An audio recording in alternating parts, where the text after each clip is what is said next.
Bueno, hoy día vamos a hablar de cáncer gástrico, pero para poder hablar de cáncer gástrico tenemos que hacer un recuento de su anatomía quirúrgica. Saber que el estómago es una víscera hueca que está localizado justamente por debajo del hígado y por debajo del diafragma, en el espacio subfrénico izquierdo. Ese es un esquema en un paciente que está en bipedestación. Y aquí el paciente está en decúbito dorsal, ¿no? Con una excelente exposición. Y como pueden ver acá, el lóbulo izquierdo del hígado prácticamente cubre el estómago y no nos permite ver, ¿no?, el resto de la apariencia externa del estómago.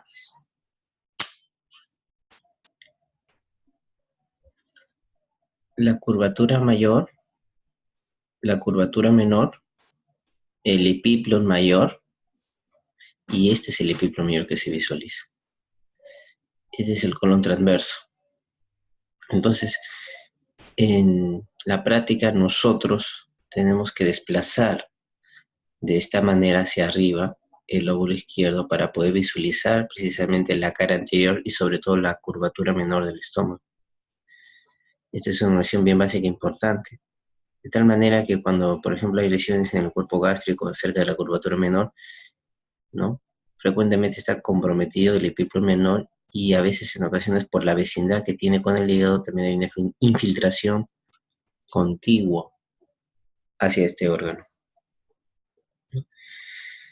Este es un esquema basado en el libro de Anatomía Quirúrgica de Scandalakis, ¿no?, donde se puede observar, por ejemplo, la incisura del cardias, conocida como el ángulo de His, que es la proyección que se da entre el esófago abdominal y la curvatura mayor del estómago. A partir de esta cintura de cardias se traza una línea imaginaria.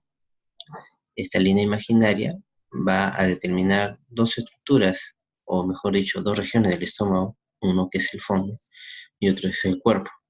De tal manera que si la lesión está por acá y traza una línea imaginaria, puede decir que es una lesión gástrica que está predominio de curvatura mayor. O si está acá, es decir, si está o no comprometido es el ángulo de His, que es un punto anatómico de referencia importante, ya que cuando el gastroenterólogo viene con su endoscopio acá, hace una flexión, una retroflexión, por así decirlo, y puede visualizar si está comprometida esta región o no. Otra región importante, otra incisura importante viene a ser la incisura angularis, o ángulo, le dicen algunos, en su reporte de endoscopía. Digamos que el estómago tiene pues una porción en la curvatura menor que trata de ser vertical y acá ya es una porción horizontal. La incisura angular parte de aquí y va a llegar o va a tratar de llegar precisamente a la curvatura mayor en ángulo recto, así. Entonces, esta línea imaginaria también determina la división entre el cuerpo gástrico y el antro pilar. Recordad que el antro, en condiciones de bipedestación, debería estar lleno de aire. Y le he puesto como un punto anatómico de referencia importante que viene a ser la línea Z. La línea Z, en realidad, es una línea histológica, una línea serpenteante, en el cual marca la división o el cambio bruto del epitelio estratificado plano no queratinizado del esófago o un epitelio cilíndrico simple que corresponde al estómago, ¿sí?, que tiene componente glandular. Es un epitelio cilíndrico simple mucosecretor. ¿Por qué este punto es importante o esta línea Z serpenteante es importante? Porque hay tres tipos de cáncer, por así decirlo. Los cánceres del esófago propiamente dicho, los cánceres del estómago y uno que se localiza justamente en esta unión que es la unión esófago-gástrica. Y justamente 5 centímetros para arriba y 5 centímetros por debajo de la unión o de la línea Z, las lesiones que están aquí dentro de ese rango se denomina cáncer de la unión esófago-gástrica y son un tipo de cáncer especial. ¿Por qué? Porque muchas veces el manejo es diferente. No tanto porque es otro tipo de cáncer, sino por la misma ubicación, lo cual lo hace a veces técnicamente y anatómicamente un poquito accesible o inaccesible, o a veces necesita entre comillas, inaccesible, o a veces necesita procedimientos adicionales como es un esófago, toracotomía, o sea, o ingresarlo a través del tórax, o ascender el estómago. Entonces, el propósito de la clase es solamente hablar de cáncer del estómago. Y vamos a hablar un poquito de la esófago gástrica, y les voy a decir por qué. Esta es la clasificación inicial, dado por el alemán Sieber por la década de los 80. Y de esta manera lo dividía, hacia arriba de la línea Z, y todo se hace con referencia a la línea Z, hasta los 5 centímetros por arriba de la línea Z y hasta los 5 centímetros por debajo de la mencionada línea. Lo divide en Sieber tipo 1, Sieber tipo 2 y Sieber tipo 3. Ahora bien, yo voy a tomar como ejemplo el Sieber tipo 2. El Sieber tipo 2, ¿no? Son aquellas lesiones que se localizan hasta 1 centímetro de la línea Z y hasta 2 centímetros por debajo o distal de la mencionada línea Z. Y son denominados Sieber tipo 2 o carcinoma del cardias. Sabiendo esa referencia, yo puedo hablar de Sieber tipo 1. Entonces, las lesiones Sieber tipo 1 son lesiones de la unión esofagogástrica que pueden ocurrir desde 1 centímetro por encima de la línea Z hasta los 5 centímetros por encima también de la línea Z, siempre tomando como referencia la línea Z. Esos cánceres se denominan carcinomas del esófago distal. Y por último tenemos el Sieber 3, que son todas aquellas lesiones que se tienen desde los 2 centímetros distal a la línea Z hasta los 5 centímetros distal con referencia siempre a la línea Z. Y son carcinomas subcardiales. Los cánceres o las lesiones Sieber tipo 3 se consideran cánceres gástricos y el estadio que le corresponde son para carcinomas gástricos, ¿no? Entonces, cuando me hablan a mí de hay un diagnóstico, me dicen que hay un paciente con Sieber tipo 3, yo lo tengo que manejar como un carcinoma gástrico. Y por estar localizado en la parte superior del estómago, le corresponde una gastriotomía total con todos sus grupos ganglionares correspondientes. Y ahí el 1 y el 2 revisten ciertas condiciones especiales. Pero esta es una lesión de Sieber de los 80 que hasta la actualidad, muchos cirujanos lo siguen usando. Pero ya en el 2017 la OJCC lo hacen, por así decirlo, no sé si complicado o sencillo, va a depender de la visión de quien y el entendimiento de quien lo lea, pero lo pone así. ¿Se acuerdan de la línea Z? Muy bien, ahora es unión esófago-gástrica, ¿no? Bajo estos dos escenarios, y habla de dos lesiones. Uno es la parte macroscópica, el tumor en sí, y otro es el epicentro del tumor. Se denomina el epicentro como si fuese la capital. Digamos, si es una lesión muy elevada, ulcerada en la mayoría de los casos, su centro está acá. Entonces, si el tumor, que es esto, involucra la línea Z, o la unión esofagástrica, ahora sí lo miren así, y está dentro de los 2 centímetros distal al tumor, distal, no proximal, distal al tumor, cumple dos criterios, que el tumor sobrepase y el epicentro está dentro de los 2 centímetros distal, dentro. Entonces, se considera un Sieber tipo 1 tipo 2 y el estadiaje que le corresponde es para un cáncer de esófago. Eso viene a ser, digamos, una variante de lo que se había comentado anteriormente. Ahora bien, bajo este escenario tenemos dos cosas. Tenemos que la lesión, la masa, compromete sí la unión esófago-gástrica, pero no cumple que el epicentro esté localizado por dentro de los 2 centímetros. Acá sí se cumplían las dos condiciones. El tumor, la masa, compromete la unión esófago-gástrica y su epicentro está dentro de los 2 centímetros. Acá no, acá falló algo. ¿Qué falló? Sí, la masa compromete la unión esófago-gástrica, pero el epicentro ya está por fuera o más distal de los 2 centímetros indicados. Esa es una condición. La otra condición es esta. Las dos van de la misma mano.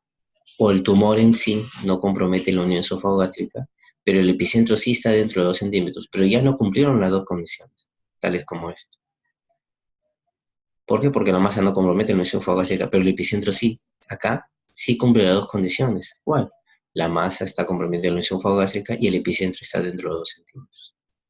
De tal manera que cuando ocurre este es lo mismo, solamente está descrito.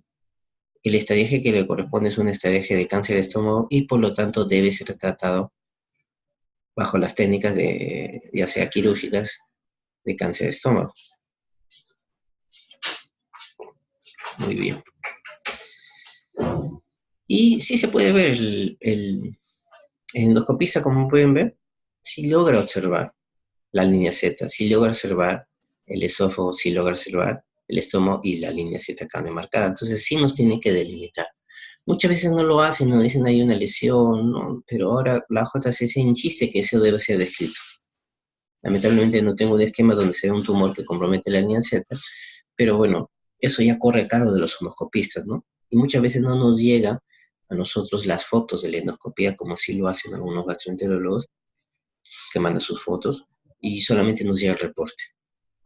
Entonces, y eso lo tenemos que complementar muchas veces con el estudio de imágenes, que casi no es lo mismo, pues, ¿no? Para poder así, de esta manera, tener una visión más panorámica de todo el evento que sucede a nivel gástrico. Anatómicamente, nosotros ya habíamos dicho que era el ángulo de His, que viene siendo una proyección, ¿no? Entre el esófago abdominal y la curvatura mayor del estómago, pero hay una proyección interna, ¿no? Que es la válvula de Gubarov, que va hacia la luz. ¿Cómo lo podemos definir? Como el vértice del ángulo de His que se protruye en la cara interna del estómago, la válvula de Gubarov, ¿no? Y hay otra lámina por fuera, ya por fuera, que es el ligamento freno esofágico entre el diafragma y el esófago, que es la lámina del Leiber. Son cuestiones anatómicas, pero si, por ejemplo, no, ¿para qué sirve el válvula de Gubarov? Contribuye en cierta parte como una parte del esfínter esofágico inferior, ¿no? Que ya, bueno, no lo voy a detallar, pero es importante. Si en el examen les viene esto, son nombres raritos, pero es posible que también pueda venir. Dice, lesión compromete la válvula de Gubarov. Ya saben que debe hacer la proyección del ángulo de His y todo eso.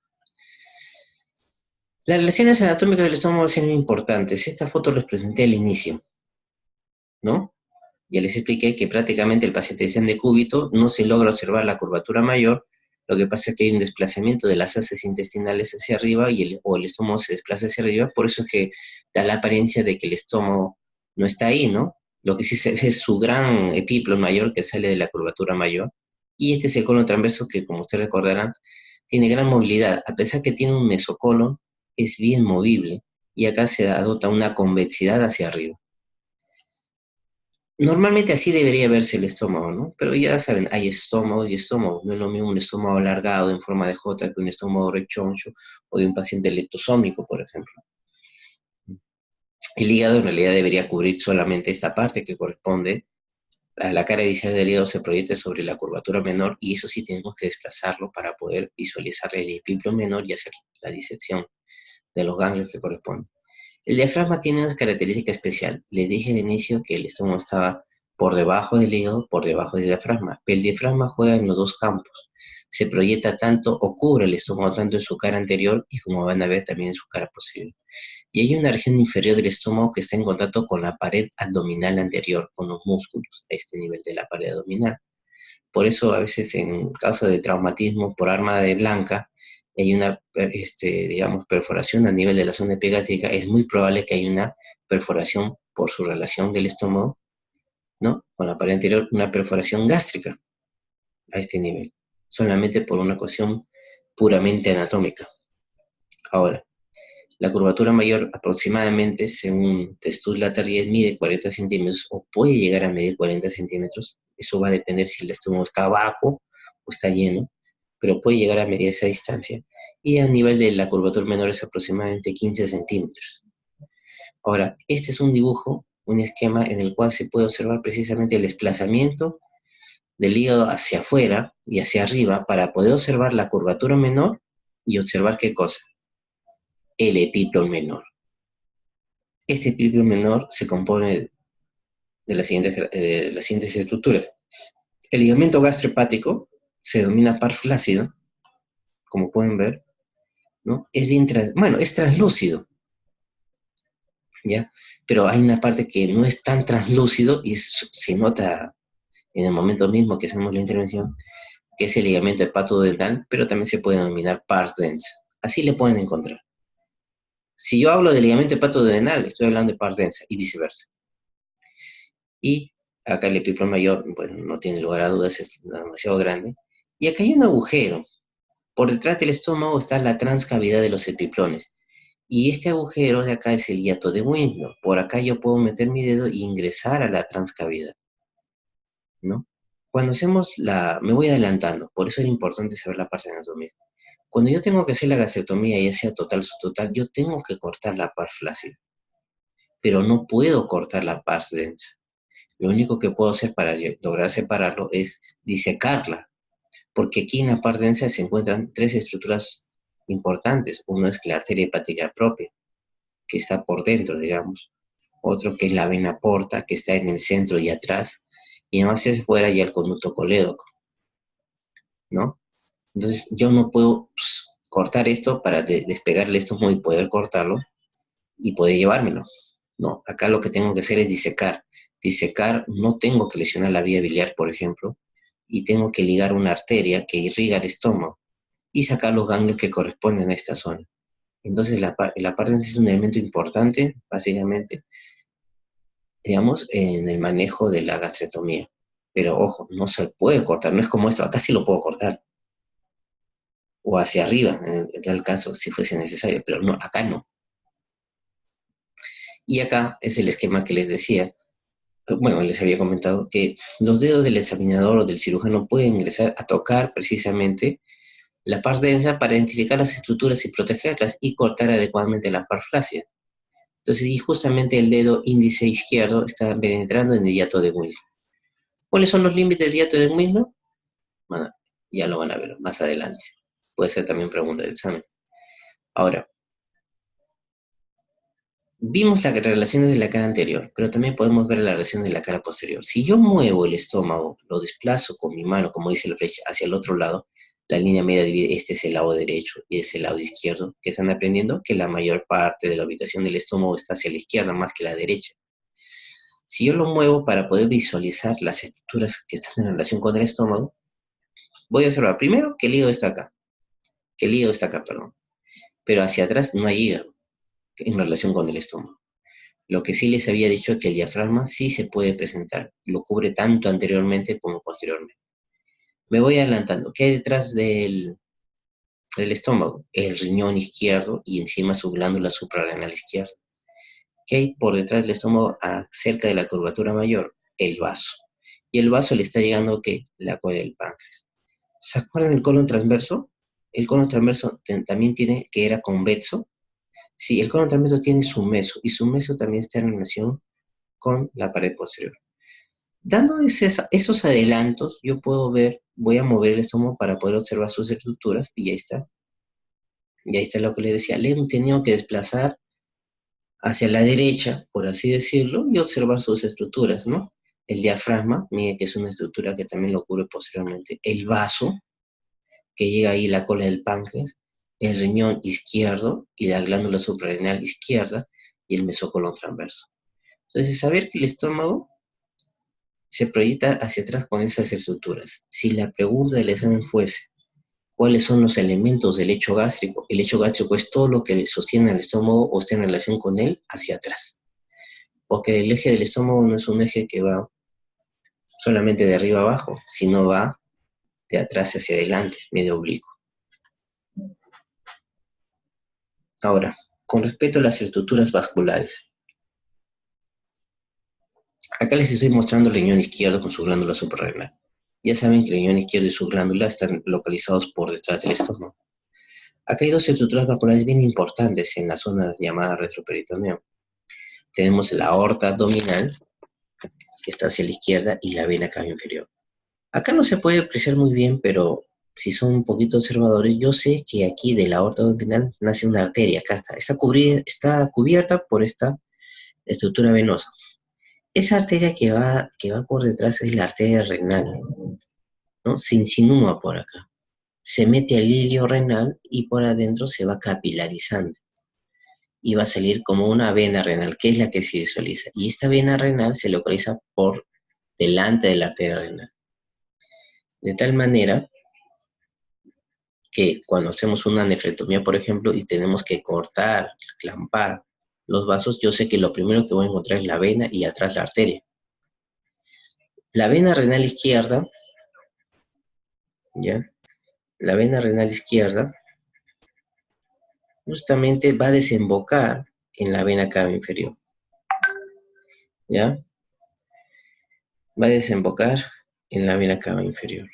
Y acá sí voy a hacer acápite de dos estructuras de la aorta abdominal, ¿ya? Uno es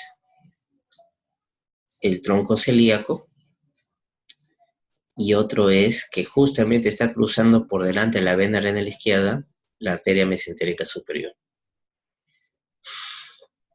Entonces, la arteria mesentérica superior es la famosa pinza vascular, porque no solamente va a cruzar por delante de la vena renal izquierda, sino por abajo, ¿no? También va a cruzar la tercera porción, se va a poner por delante de la tercera porción del duodeno. O sea, cruza por delante a la vena renal izquierda y cruza por delante, más hacia abajo, acá no se ve, a la tercera porción del duodeno.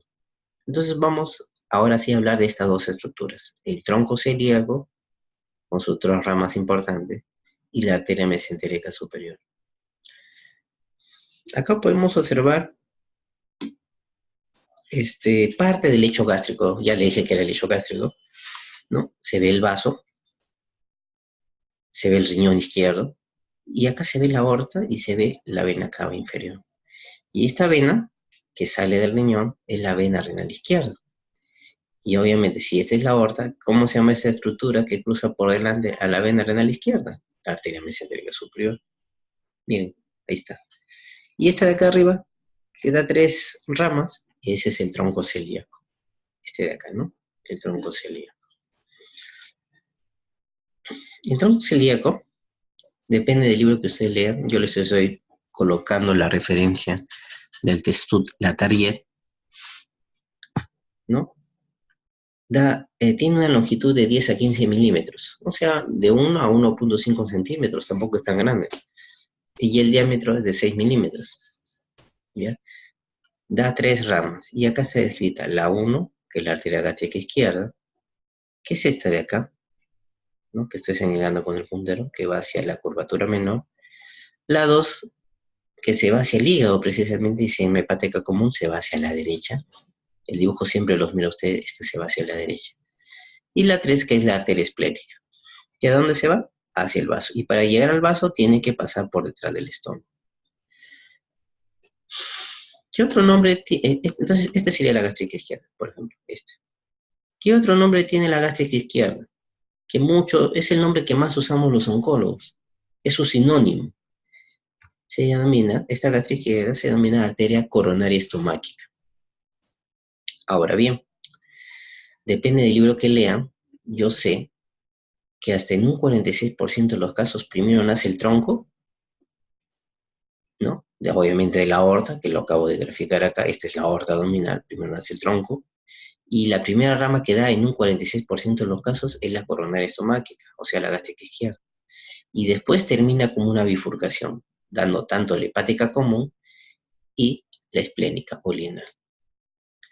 Pero en un 42% de los casos, según Testut Latariet, nace de la aorta abdominal el tronco celíaco y no da ni primera rama ni segunda, ¿no? Lo que origina simplemente se termina en una trifurcación, ¿ya? Termina una trifurcación. Y esta trifurcación se denomina, acá es el 42% de los casos, es la trípode de Haller. Entonces, la trípode de Haller no es que, la trípode de Haller es cuando salen los tres, no necesariamente. Si nace primero la gástrica izquierda coronaria estomáquica y luego se bifurca, ese no es trípode de Haller. La trípode de Haller es cuando nace el tronco celíaco y defender se trifurca. Se trifurca.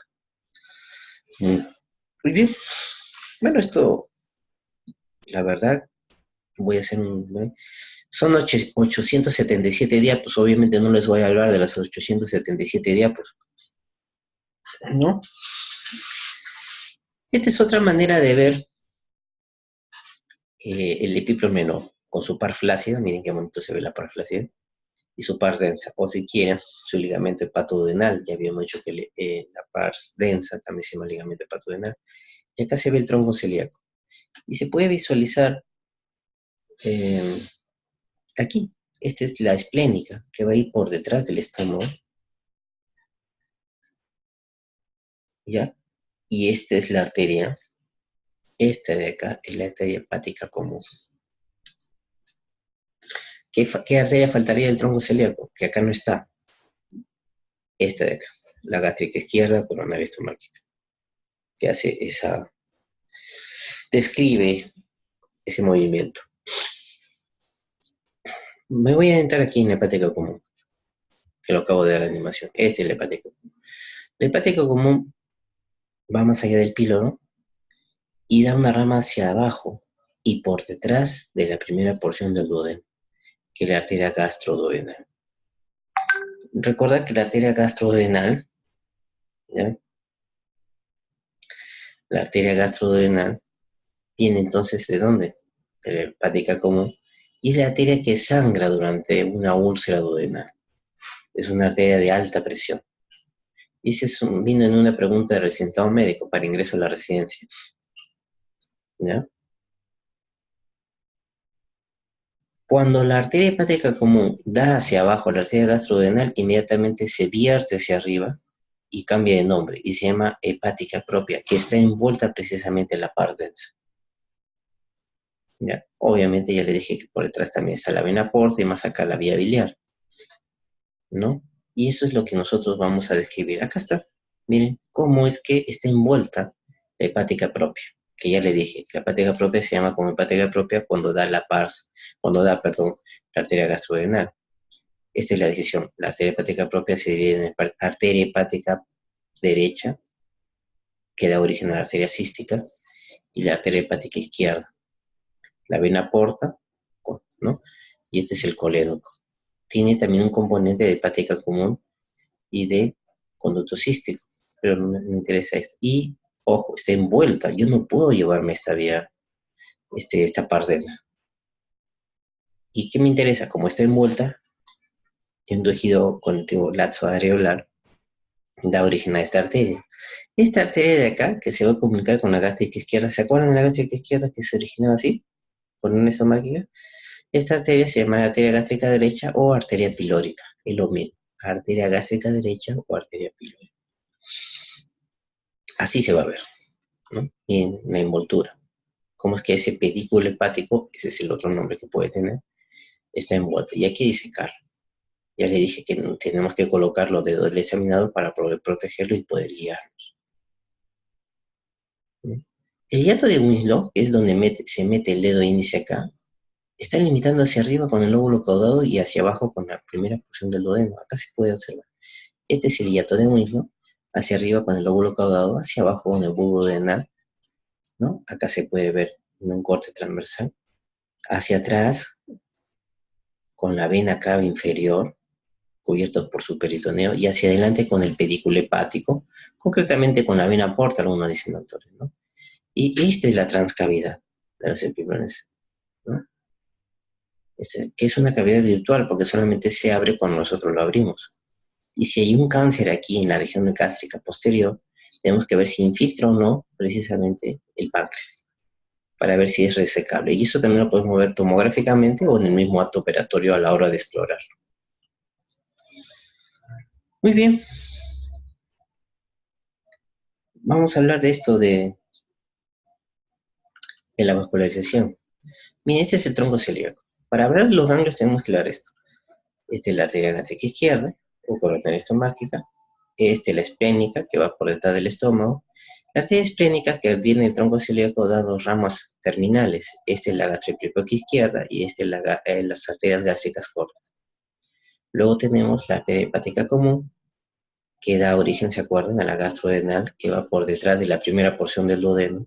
Acá ocurre algo con la gastrodenal una vez que pasa la primera porción del duodeno y se localiza por debajo del fin del píloro. Va a originar otra arteria que se comunica acá, que es la arteria gastroepíloga derecha. y la arteria gastrodenal me da otra rama, no solamente la gastropropioica derecha, sino también la arteria pancreatodenal superior. Que habíamos dicho que cuando la hepática común me da la gastrodenal, se vierte hacia arriba, cambia de nombre y se llama hepática propia. Y esta hepática propia está envuelta, ¿no? Para formar, ¿qué cosa? La parte densa. Y la hepática propia da otras ramitas, ¿se acuerdan? La gástrica derecho pilórica. Y la hepática propia luego se divide en arteria hepática derecha, arteria hepática izquierda y la arteria cística. Entonces, ahí tenemos que mencionar algunos grupos ganglionares que están en el estómago, porque no solamente es sacar el estómago. Si la lesión gástrica está en el fondo y cuerpo proximal, la gastrectomía que se hace es una gastrectomía total. Pero si está en el cuerpo distal y en la región del antro píloro, lo que haces es una gastrectomía subtotal distal. Pero ojo, se tienen que sacar ganglios. Tiene que haber una disección ganglionar. Y ahorita vamos a hablar de los grupos ganglionares. Si los ganglios están localizados aquí a la derecha del cardias y paralela a ella, se llamará ganglios paracardiales derechos. Si está por el otro lado, paracardial izquierdo. El 3, bueno, yo lo divido en 3A, 3B, pero ahorita no hay un consenso en mencionarlo así. El 3 son los ganglios de la curvatura mayor. El 4 son todos los ganglios de la curvatura, perdón, este es ganglios de la curvatura menor. El 4 son ganglios de la curvatura mayor, ¿no? Y el 5 son ganglios suprapilóricos y el 6 son infrapilóricos. Ahorita lo vamos a describir. Entonces, todo el grupo 3 son ganglios de la curvatura menor. ¿Verdad? Pero la curvatura mayor se divide así, en 4SA. Basta que esté en el 4 para decir que es curvatura mayor. Basta que esté en el 4 para decir que es curvatura mayor. Entonces, pero el 4 se divide en 4SA, que corresponde a los ganglios de la curvatura mayor, de las arterias gástricas cortas, 4SB, ganglios de la gastropilploica izquierda, 4D, ganglios de la arteria gastropilploica derecha. El 5 había dicho que eran los suprapilóricos y el 6 que eran los infrapilóricos. Ahí está, tenemos su respectiva leyenda. El 7 son ganglios, aquí ese es el 7, ganglios de la coronaria estomáquica, este de acá, cerca de su origen. El 8, ganglios de la hepática común, el 9 del tronco celíaco. Y voy avanzando. Voy avanzando. 7, 8, ya habíamos dicho el 9, tronco celíaco, ¿verdad?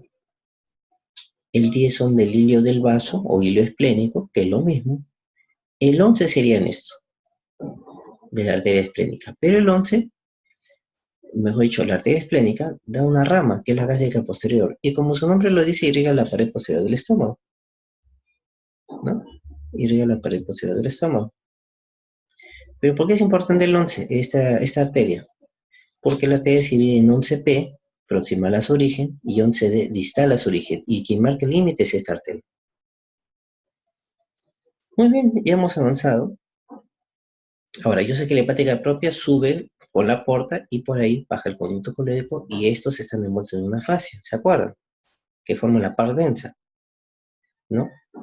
Lo que pasa es que acá están los ganglios, el 12 son los ganglios del ligamento hepatoduodenal, que se divide a su vez en 12A, 12P y 12B. ¿Por qué B? Porque los gringos no hablan de conducto colóico, dicen biliconduct o conducto biliar. Ya a partir del 13, se llama ganglios retropancreáticos, las metástasis de esa zona se consideran como metástasis a distancia. Entonces los ganglios regionales del estómago son desde el 1 hasta el 12B, o hasta inclusive el 12A. ¿Ya? 12. Entonces cuando nosotros hacemos una gastrectomía, ya sea total, si la lesión está en el fondo o cuerpo superior, o hacemos una gastrectomía subtotal distal, cuando la lesión está en el cuerpo distal o antropíloro, ¿no? Tenemos que hacer una decisión ganglionar. ¿Pero qué ganglios? Eso es lo que vamos a hablar a continuación.